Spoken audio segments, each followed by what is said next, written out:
A'udzu billahi minasyaitonir rajim. Bismillahirrahmanirrahim.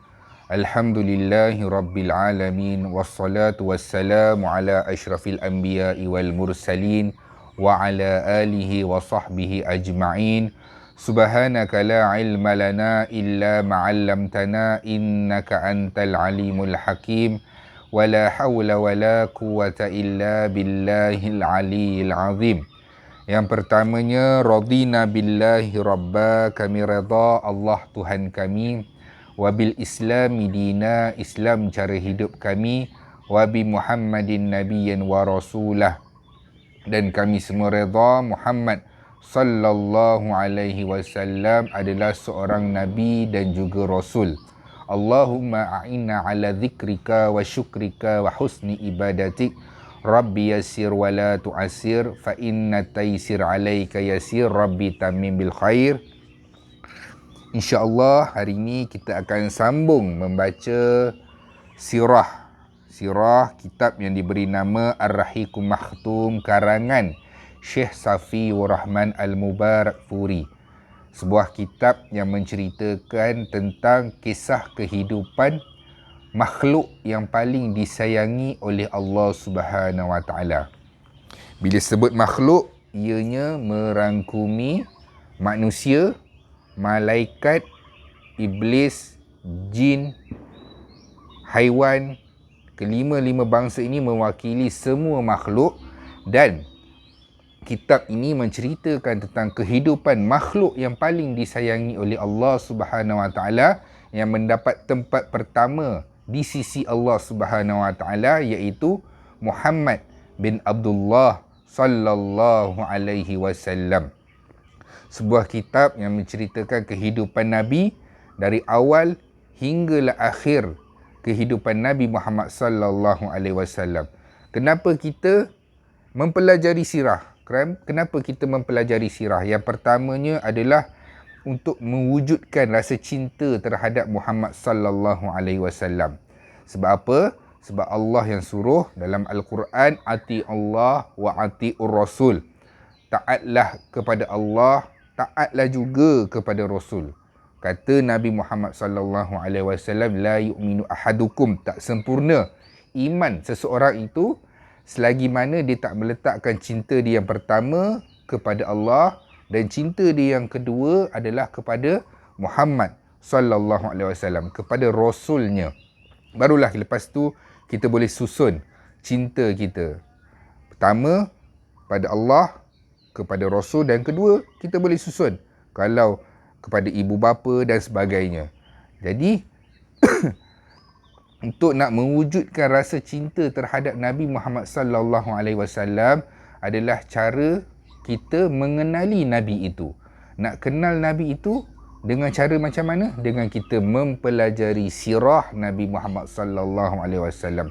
Lebih banyak kita tahu kehidupan Nabi, lagi banyak kita tahu perjalanan hidup Nabi, susah payah Nabi, bagaimana Nabi menjalani kehidupan selama 63 tahun, lagi kita rasa sayang dengan Nabi ini. Sebab apa? Nabi ini mencintai umatnya lebih daripada Nabi itu mencintai dirinya.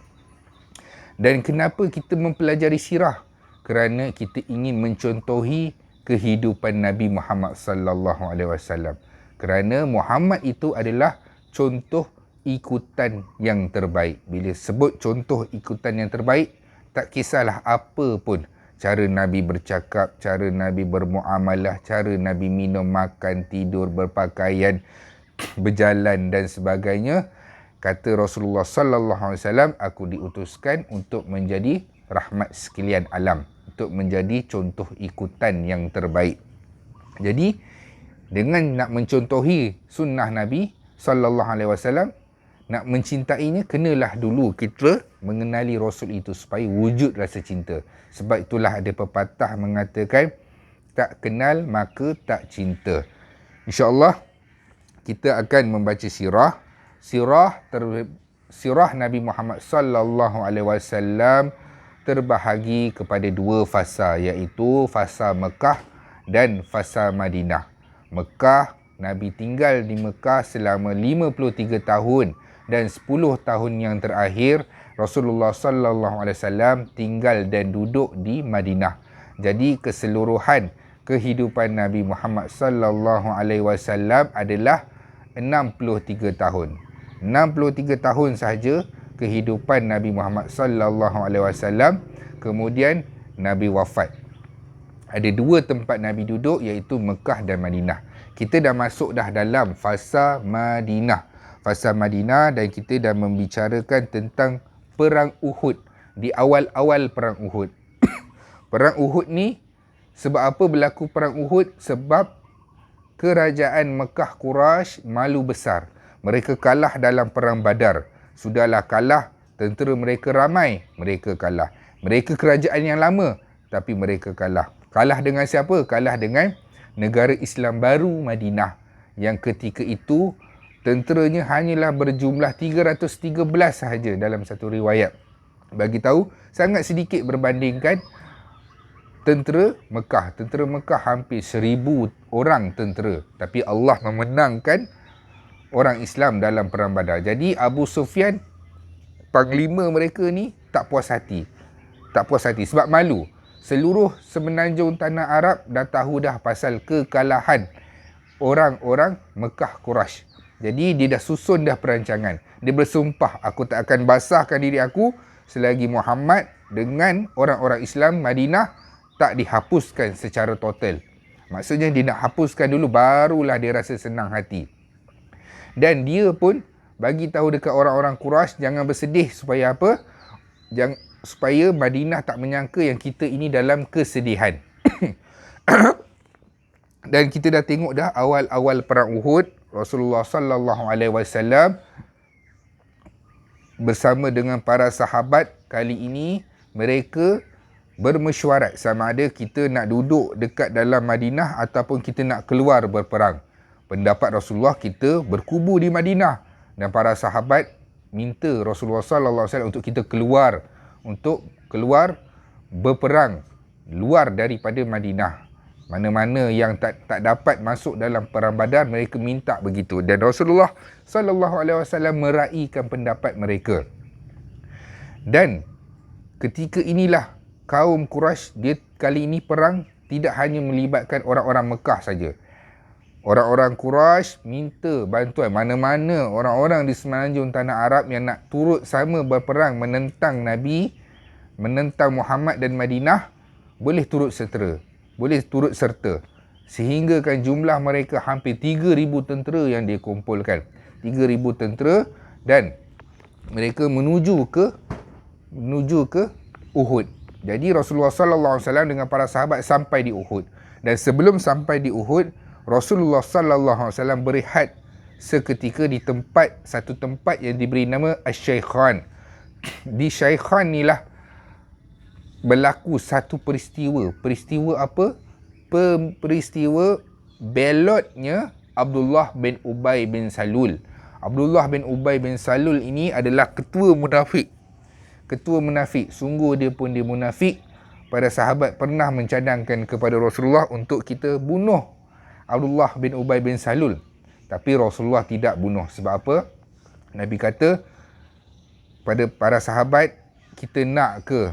Adakah kita mahu dunia mengenang Muhammad membunuh sahabatnya? Sampai macam tu sekali Rasulullah fikir jauh. Adakah kita nak bagi satu dunia akan datang nanti memberitahu bahawa Rasul itu membunuh sahabatnya?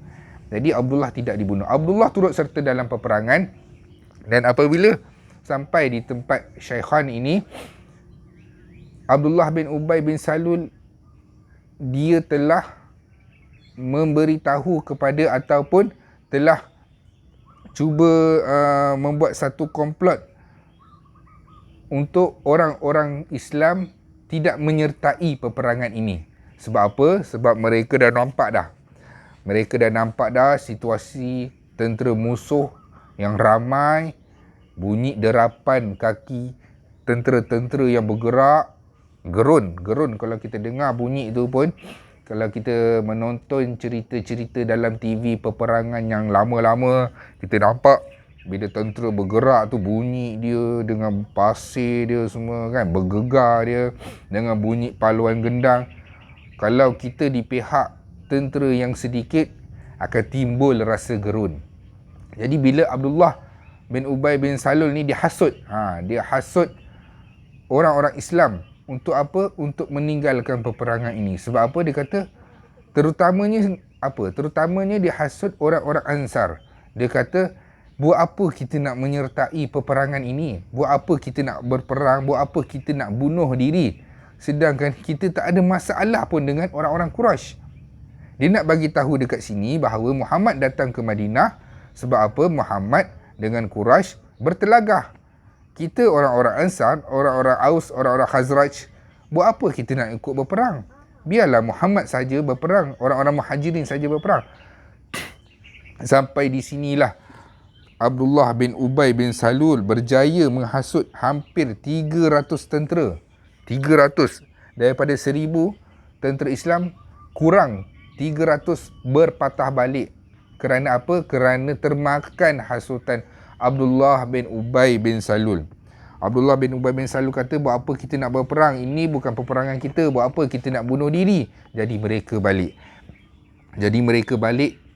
semula ke Madinah. Kerana apa? Kerana dengan hasutan si munafik ini. Munafik inilah, jika memang itu penyebabnya, nescaya dia telah memisahkan diri daripada pasukan sejak permulaannya lagi. Inilah Abdullah bin Ubay bin Salul. Kita tak tahu apa yang dia bakal ditanggung di hadapan Allah Subhanahu Wa Taala. Jadi tujuan Abdullah bin Ubay bin Salul ni, selain daripada dia bawa balik tentera-tentera hampir 300, dia juga nak mewujudkan kekecohan di kalangan kem tentera Islam. Sebab apa? Menjadi celarulah orang, dah tentera sedikit, bertambah sedikit. Jadi ini akan mewujudkan rasa gerun di kalangan tentera-tentera Islam. Dia nak mewujudkan rasa gerun dan gentar buat orang-orang Islam. Bani Harisah dan daripada Aus dan Bani Salamah daripada Khazraj berkeinginan juga untuk berundur. Orang-orang Aus dan Khazraj di kalangan Bani Harisah dan Salamah pun dalam kitab ini menyatakan dia pun nak berpaling. Tapi Allah Subhanahu Wa Taala menguatkan kedua-duanya sehingga kedua-duanya menjadi mantap setelah sebelum itu dilanda gelisah. Mula-mula mereka rasa gelisah sebab apa?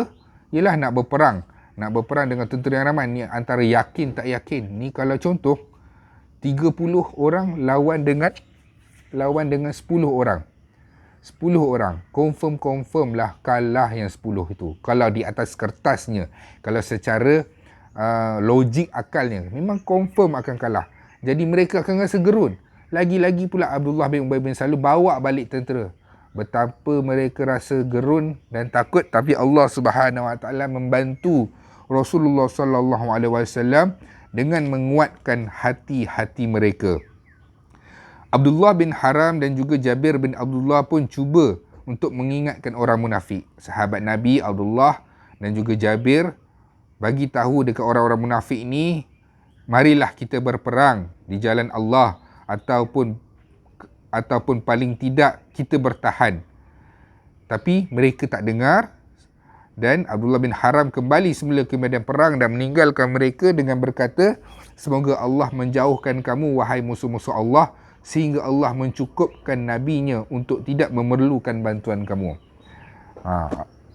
Sahabat Nabi ni yang bernama Abdullah bin Haram bin Jabir bin Abdullah ni, dia pergi kejar tentera-tentera yang nak balik tu dan menasihatkan mereka, kalaupun tidak berperang, marilah sama-sama kita bertahan. Tapi mereka tak memperdulikan dan Abdullah bin Haram dengan Jabir ni balik semula menuju ke Uhud untuk berperang. Dan sambil tu Abdullah bin Haram beritahu kepada mereka, semoga Allah menjauhkan kamu wahai musuh-musuh Allah sehinggalah Allah mencukupkan nabinya tanpa memerlukan lagi bantuan kamu. Dan tentang orang-orang munafik ni Allah Subhanahu Wa Taala bagi tahu dalam Quran. Apa yang Allah bagi tahu? Dan dikatakan kepada mereka, kemarilah berperang di jalan Allah ataupun bertahan. Dan mereka menjawab, kalau sekiranya kami tahu akan terjadinya peperangan, tentulah kami mengikuti kamu. kekafiran pada hari itu lebih dekat kepada mereka daripada keimanan. Itu yang Allah Subhanahu Wa Taala bagi tahu di dalam Al-Quran. Allah beritahu peristiwa ini, rakamkan di dalam Al-Quran, peristiwa orang-orang Islam yang keluar, yang telah dihasut oleh Abdullah bin Ubay bin Salul ini adalah dikira sebagai orang-orang munafik. Munafik kerana tak turut serta dalam perperangan kali ini. Jadi tentera Islam yang berjumlah 700 tentera yang sebahagiannya menuju dekat dengan Uhud. Dan ketika inilah Rasulullah sallallahu alaihi wasallam membuat satu perancangan. Apa dia perancangan dia? Perancangan ni adalah Rasulullah sallallahu alaihi wasallam mendirikan markas bersama pasukannya menghadap ke arah Madinah dan membelakangi anak-anak Bukit Uhud. Maksudnya Madinah di sini, tentera Islam di sini, dan di belakang tentera Islam ini adalah Bukit Uhud. Jadi ini adalah pertahanan semula jadi. Bermaksudnya Rasulullah membelakangi Uhud. Dan Rasulullah sallallahu alaihi wasallam meletakkan 50 orang pemanah. 5 orang pemanah yang mahir memanah yang diketuai oleh Abdullah bin Jubair menguasai tentera pemanah, yang di mana Rasulullah sallallahu alaihi wasallam meletakkan tentera pemanah ini dekat dengan Bukit Uhud yang kita panggil sebagai Jabalur Rummah. Kalau kita pasang Bukit Uhud yang besar tu kalau siapa-siapa pergi umrah, Jabalur Rummah ini adalah bukit, bukan bukit yang orang selalu naik itu ambil gambar masa pergi Uhud, bukan. Itu bukan yang asli. Yang asli ni di sebelahnya, cuma dia dah terhakis, jadi dia nampak landai. Itulah Jabalur Rummah. Di situlah Rasulullah sallallahu alaihi wasallam meletakkan tentera pemanah yang berjumlah 50 orang tentera pemanah dan diketuai oleh Abdullah bin Jubair. Pemanah yang cekap yang berjumlah 50 tentera panglima bahagian ini diserahkan kepada Abdullah bin Jubair bin Nu'man Al-Ansari Al-Ausi Al-Badari. Rasulullah perintahkan mereka untuk menumpu di atas sebuah gunung yang terletak di tempat selatan saluran lembah, di tepi lembah itu. Itulah tempat yang dinamakan sebagai Jabalur Rummah. Di atas situlah Rasulullah menempatkan 50 orang tentera pemanah sebagai backup, sebagai pertahanan. Apa yang Rasulullah sallallahu alaihi wasallam pesan, kita unggul ataupun tetaplah di tempatmu. Nabi bagi tahu, fa in ra'aitumuna nuqtal, jika kamu melihat kami terbunuh, wa in ra'aitumuna qad ghanimna, dan jika kamu melihat kami mengumpulkan ghanimah, janganlah turun. Maksudnya kalau kamu nampak kami mati, jangan turun. Kalau kami kalah pun jangan turun. Dan kalau kami tengah mengumpulkan harta-harta rampasan perang ghanimah dan kami menang, juga kamu jangan turun. Tetap berada di situ sehinggalah Rasulullah sallallahu alaihi wasallam suruh turun, baru kamu turun.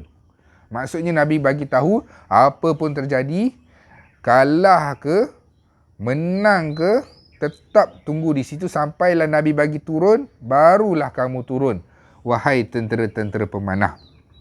Apa lagi Nabi bagi tahu? Nabi bagi tahu dalam riwayat yang lain, in ra'aitumuna takhattufuna tayr fala tabrahu makanakum hadha. Jika kamu melihat burung menyambar kami, jangan kamu tinggalkan tempat itu. Maksudnya sampai dah kalah, sampai burung pun dah makan dah jenazah-jenazah Uhud ni, tetaplah kamu berdiri di situ. Manakala sebahagian pasukan lain, sayap kanan, panglima belah kanan pasukan Islam diketuai oleh Munzir bin Amru, manakala sayap kiri diketuai oleh Zubair bin Awam dan dibantu oleh Miqdad Al-Aswad. Di semua barisan hadapan ditempatkan pasukan elit terdiri daripada tentera muslimin yang terkenal dengan keberanian dan kemampuan mereka sepadan dengan beribu-ribu orang. Maksudnya Rasulullah susun tentera tu di hadapan sekali tentera elit yang berani, yang mahir. Ini corak serangan Rasulullah sallallahu alaihi wasallam. Rasulullah letak tentera pemanah di Jabal Rumah. Nabi letak ada sayap kanan dan sayap kiri, berhadapan pula ada tentera-tentera elit untuk menghadapi musuh yang jumlahnya ketika itu sangatlah ramai. Baginda melindungi tentera dari bahagian kanan pasukan dengan ketinggian Uhud, melindungi bahagian kiri pasukan. Untuk markas pasukan, baginda memilih satu lokasi yang tinggi hingga apabila tentera Islam mengalami kekalahan, maka lokasi tersebut akan menjadi tempat perlindungan. Maksudnya Rasulullah dah fikir dah, kalaulah apa-apa terjadi yang berlaku, kalah ke, maksudnya kita ada perlindungan. Perlindungan di belakangnya adalah Bukit Uhud. Selain itu, baginda juga menampal kekurangan jumlah pasukan dengan memilih sesuatu pasukan elit terdiri daripada sahabat yang kuat dan berani. Demikianlah kedudukan pasukan Nabi yang sempurna pada hari Sabtu 7 Syawal tahun ketika hijrah. Nampak 7 Syawal. 7 Syawal tu kalau kita masih lagi beraya, masih lagi makan, bukan Syawal saja, Zulkaidah pun ada lagi rumah terbuka. Rasulullah sallallahu alaihi wasallam 7 Syawal dah berperang di jalan Allah Subhanahu wa taala. Dan Rasulullah memberikan semangat. Rasulullah memberi bersemangat melarang tentera Islam untuk memulakan peperangan sehinggalah baginda memerintahkan. Jangan mula perang sehinggalah Rasulullah bagi tahu mula perang, barulah mula untuk berperang. Dan Nabi bertanya, man ya'khudhu hadha sayfa bihaqqih. Siapakah yang berani mengambil pedang ini bersama dengan haknya? Rasulullah menyerahkan pedangnya kepada para sahabat. Para sahabat mana yang nak? Maka beberapa orang berdiri untuk mengambilnya. Antaranya adalah Ali bin Abi Talib, Zubair bin Awam, Umar bin Al-Khattab, dan akhirnya Rasulullah memberikan kepada Abu Dujanah. Abu Dujanah yang mendapatkan perang Nabi. Engkau ayunkanlah pedang ini ke tubuh musuhmu sehingga bengkok. Rasul kata berperanglah sehingga rosaklah pedang ini. Maka Rasulullah menyerahkan pedang itu kepadanya, kepada Abu Dujanah. Dan dia mempunyai ikatan kepalanya warna merah. Dia ikat kepala dia dengan kain yang berwarna merah. Abu Dujanah ni tanda yang dia memang, kalau orang kata, berani betul lah. Berani betul. Dan dia pun memang, kata para sahabat, dialah yang paling depan. Dan dia menuju tempat paling sesak sekali musuh. Dan dia menuju dekat tempat yang paling banyak pemimpin-pemimpin Quraisy. Kedudukan pasukan Mekah. Tadi kita dah cerita tentang bahagian tentera Islam. Kita tengok pula bahagian tentera musuh. Panglima tertinggi diserahkan kepada Abu Sufyan. Abu Sufyan daripada perang Badar pun dia turut bersama. Dan di dalam perang Uhud pun dia adalah panglima. Dan suatu hari nanti dia akan masuk Islam. Lambat Abu Sufyan ini masuk Islam. Alhamdulillah Allah bagi dia juga hidayah untuk masuk Islam. Dan dia juga nanti, satu hari nanti akan menjadi panglima dalam tentera Islam. Maksudnya Rasulullah menggunakan keperakaran Abu Sufyan ini dalam peperangan ataupun dalam pimpinan tentera yang akan datang. Itu cerita selepas Abu Sufyan masuk Islam. Abu Sufyan memimpin tentera Quraisy. Panglima sayap kanan diberikan kepada Khalid Al-Walid. Khalid Al-Walid ni pun nanti akan masuk Islam juga. Cuma dalam perang Uhud dia tak masuk Islam lagi. Yang ketika itu masih lagi musyrikin. Panglima sayap kiri pula diserahkan kepada Ikrimah bin Abu Jahal. Ikrimah bin Abu Jahal pun nanti akan masuk Islam. Maksudnya dalam cerita ni, pemimpin tentera Quraisy, Abu Sufyan, nanti akan datang masuk Islam. Dan sayap kanan Khalid bin Al-Walid pun akan masuk Islam nanti. Dan Ikrimah pun nanti akan masuk Islam. Ikrimah ni siapa? Ikrimah ni adalah anak kepada Abu Jahal. Anak Abu Jahal pun masuk Islam. Nampak? Iman tak dapat diwarisi, begitu jugalah kekufuran dan kekafiran pun tak akan diwarisi. Jadi panglima pasukan pejalan kaki pula diserahkan kepada Safwan bin Umayyah, manakala panglima pasukan pemanah diberikan kepada Abdullah bin Abu Rabi'ah. Ini adalah susunan tentera-tentera Quraisy, dan pemimpin-pemimpin yang menerajui tentera kali ini pun semuanya hebat-hebat dari kalangan pembesar-pembesar Quraisy. Abu Sufyan mengingatkan mereka apa yang menimpa Quraisy pada peperangan Badar. Quraisy, Abu Sufyan pun turut menaikkan semangat tentera-tentera Uhud mereka dengan cara apa? Suruh mereka fikir apa yang terjadi kepada Quraisy pada peperangan Badar. Ramai yang telah mati, ramai yang telah terkorban, ramai yang ada di sini menuntut bela untuk bapa, abang dan adik-adik mereka. Dia naikkan semangat. Abu Sufyan ni naikkan semangat, dan sesungguhnya manusia hanya dinilai berdasarkan benderanya. Maksudnya Abu Sufyan bagi bendera peperangan kepada Nadar bin Harith, dan Abu Sufyan kata jangan bendera ini terjatuh kerana bendera inilah menentukan nilai sesuatu tentera tersebut. Maksudnya Abu Sufyan nak bagi semangatlah kepada tentera-tentera Quraisy. Apa permainan politik daripada pihak Quraisy? Quraisy cuba mendatangkan perpecahan dan perselisihan di kalangan barisan tentera Islam. Mereka mengirimkan seorang utusan kepada kaum Ansar. Jangan halang kami dengan anak saudara kami, akan melepaskan kamu kerana kami tidak ada keperluan untuk memerangi kamu. Nampak? Pada peringkat awal, Abdullah bin Ubay bin Salul dah hasut dah mereka ni, orang-orang Islam ni, untuk berpatah balik. Dapat 300 orang. Dan orang Quraisy pun hantar wakil pergi bagi tahu orang Islam. Untuk apa? Untuk bagi tahu, wahai orang-orang Ansar, kami tak ada kena-mengena dengan kamu dan kami tidak ingin membunuh kamu. Jangan bantu Muhammad, baliklah.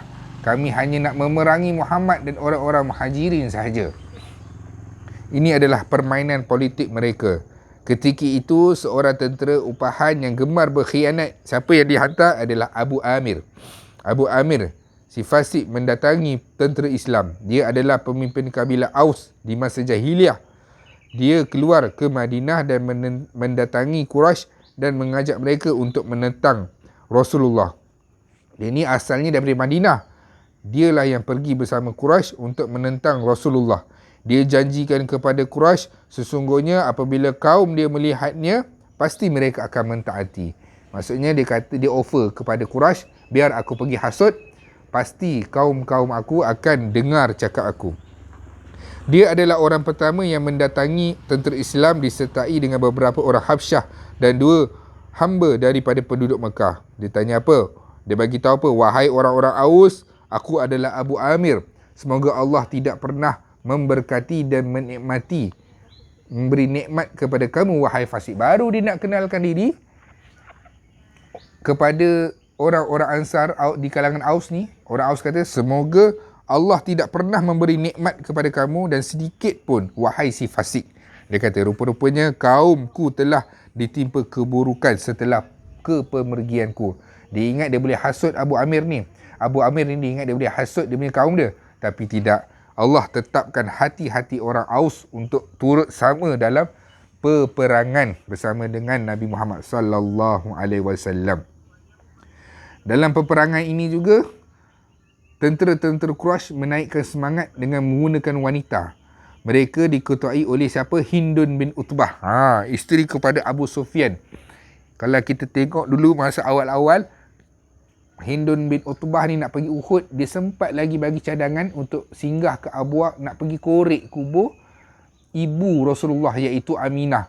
Sebab apa? Nak bagi modal supaya Rasulullah marah ataupun nak menghina Nabi Muhammad sallallahu alaihi wasallam. Rupanya ketua yang nak bagi semangat itu adalah Hindun binti Utbah, isteri kepada Abu Sufyan. Mereka berkeliling di setiap barisan pasukan musyrikin, memukul rebana dan menaikkan semangat para tentera. Mereka bernyanyi dan juga berjoget untuk menaikkan semangat tentera. Itu cara-cara orang Quraisy untuk naikkan semangat. Sama saja dengan zaman sekarang pun begitu juga. Cuma kaedahnya berbeza. Kita boleh tengok orang pertama yang mencetuskan bara pertempuran yang membawa bendera musyrikin adalah Talha bin Abu Talha Al-Badari. Talha, orang Islam pun ada nama Talha juga. Talha bin Ubaidullah. Tapi ini bukan orang Islam. Talha bin Abu Talha. Salah seorang penunggang kuda Quraisy yang berani. Orang Islam menamainya dengan Kibas Katibah. Itu gelaran dia lah. Zubair mendekatinya. Zubair terus menerkamnya seperti terkaman singa sehingga dia terlempar dari atas untanya. Dalam keadaan berangkulan dengan Zubair, kemudian Zubair menyembelihnya dengan pedang. Itu cetusan pertama peperangan. Perlawanan di antara orang Islam, iaitu antara Zubair dengan Talha bin Abu Talha. Tapi dimenangi oleh wakil Islam. Wakil Islam dalam peperangan ini. Pertempuran sengit di sekitar Panji dan barisan nasib pembawanya. Sehingga Bani Abdiddar bergantian membawa bendera setelah kematian panglima mereka, Talha. Talha ni dia bawa Panji peperangan, jatuhnya Panji itu dibawa pula oleh wakil Bani Abdiddar. Setelah terhamati, Panji itu dibawa oleh Syaibah. Syaibah bawa, kemudian Hamzah bin Abu Muttalib berlawan dengan Syaibah dengan sekali libas sahaja dan tulang belikatnya putus, bahkan libasan itu sampai ke pusatnya sehingga ke paru-parunya kelihatan. Kemudian Panji diangkat pula, bergantian pula diangkat pula oleh Abu Sa'ad bin Abu Talha, pihak musuh ni. Lalu daripada tentera Islam, Sa'ad bin Abu Waqqas memanahnya dengan sebatang anak panah dan terkena di kerongkongannya sehingga lidahnya terjulur. Dan Panji itu diambil semula oleh Musaffah bin Talha. Bergantian. Sebab apa? Dalam kaedah peperangan dahulu, Panji ni adalah lambang kemegahan, kemenangan. Selagi mana Panji itu tertegak, bendera itu tertegak, selagi itulah kekuatan di pihak yang menyerang atau di pihak tentera tersebut. Dan Panji itu diambil oleh Musaffah bin Talha daripada pihak musuh. Kemudian Hashim bin Abu Sabit memanahnya dan terjatuh, dan dia pun mati. Bendera tersebut dibawa oleh saudaranya pula, diganti pula oleh Kilab bin Talha. Zubair bin Awam melawannya. Bendera itu dibawa oleh mereka Jalas bin Abu Talha. Lantas Talha bin Abdullah menusuknya dengan tusukan. 6 orang itu berasal daripada satu keluarga, iaitu keluarga Abu Talha. Mereka semua mati di sekitar bendera pasukan musyrikin. Pengarang kitab ni nak bagi tahu dalam peperangan tersebut, Panji itu bergantian jatuh, angkat lagi oleh orang lain, berperang, jatuh, angkat lagi. Dan rupanya ketujuh orang itu semua daripada ahli keluarga yang sama. Mereka mati dengan sia-sia, iaitu keluarga siapa? Keluarga Talha ini matilah semuanya. Ketujuh itu adalah ahli-ahli keluarga. Keenam itu adalah ahli keluarga mereka, iaitu keluarga Abu Talha. Mereka semua mati di sekitar bendera musyrikin. Selepas itu, bendera itu diambil daripada Bani Abdiddar bernama Artah bin Shuraibil. Dia dibunuh oleh Ali bin Abi Talib. Ini cerita dalam peperangan. Kemudian bendera dibawa oleh Shuraiyah bin Qariz dan seorang munafik yang berperang bersama tentera Islam kerana suatu harga. Dia bukan untuk membela Islam. Kemudian maksudnya ada satu lagi munafik ni, dia berperang bukan sebab apa pun, tapi sebab satu harga yang ditawarkan oleh orang-orang musyrikin. Kemudian bendera dibawa oleh Abu Zaid Amru bin Abdul Manaf yang juga dibunuh oleh Kuzman. Bendera dibawa oleh anak Shuraib iaitu Hisham dan dibunuh oleh Kuzman lagi. Mereka inilah 10 orang daripada Bani Abdiddar yang membawa bendera. seorang hamba milik Bani Abdiddar berbangsa Habsyah bernama Syuab maju dan membawa bendera. Dia bertaruh sehingga kedua-dua tangannya putus, berlutut mengapit bendera dengan dada dan lehernya agar bendera itu tidak jatuh. Setelah Syuab tewas, bendera itu jatuh di atas tanah dan tidak ada seorang pun yang mengambilnya, sehinggalah pasukan musyrikin berundur. Bendera itu tetap dibiarkan di atas tanah. Itulah serba sedikit awal-awal perang Uhud, di mana pertarungan yang pertama tadi kita dah lihat pertarungan antara orang musyrikin yang diketuai oleh cetusan yang pertama diketuai oleh Talha bin Abu Talhah dari pihak musyrikin, berperang dan berlawan dengan siapa? Dengan Zubair bin Awam, dan tentera Islam menang. Wakil tentera Islam menang dan mereka berperang. Apa yang dinyatakan dekat sini, rentetan peristiwa Panji. Panji itu iaitu bendera pasukan musuh bergantian-gantian diangkat oleh orang-orang wakil-wakil daripada keluarga Abu Talha. 7 wakil mereka mati di tangan orang Islam, dan semua saja yang memegang bendera itu mati di atas tangan orang Islam, sampailah bendera itu jatuh dan tak ada siapa pun yang ambil. Maka Panji tentera Quraisy jatuh terbiar begitu sahaja. InsyaAllah sekadar itu dulu. Nanti kita akan sambung. Kita akan tengok pertarungan yang seterusnya dalam kisah pertempuran yang dahsyat ini. Tadi kita dah tengok peringkat awal peperangan di mana wakil-wakil dan juga pemegang Panji telah dibunuh oleh orang Islam, dan mereka berganti-gantian berpegangan mengambil alih untuk memegang bendera wakil tentera mereka, tapi dibunuh semuanya oleh orang Islam. Dan kita akan tengok nanti macam mana masyhur kisah ini, macam mana tiba-tiba keadaan orang Islam pula. Tadi mula-mula nampak orang Islam macam dah menang, tiba-tiba pula orang Quraisy pula ambil alih. Sebab apa dan bagaimana? Adakah tentera pemanah setia berada di Jabalur Rumah, ataupun mereka akan turun bersama-sama orang Islam sebab menyangka orang Islam dah menang? Nanti kita akan tengok pada pertemuan seterusnya, insya-Allah. Sekadar itu dulu. Yang baik datang daripada Allah, yang lemah adalah kelemahan saya sendiri. Assalamualaikum warahmatullahi wabarakatuh.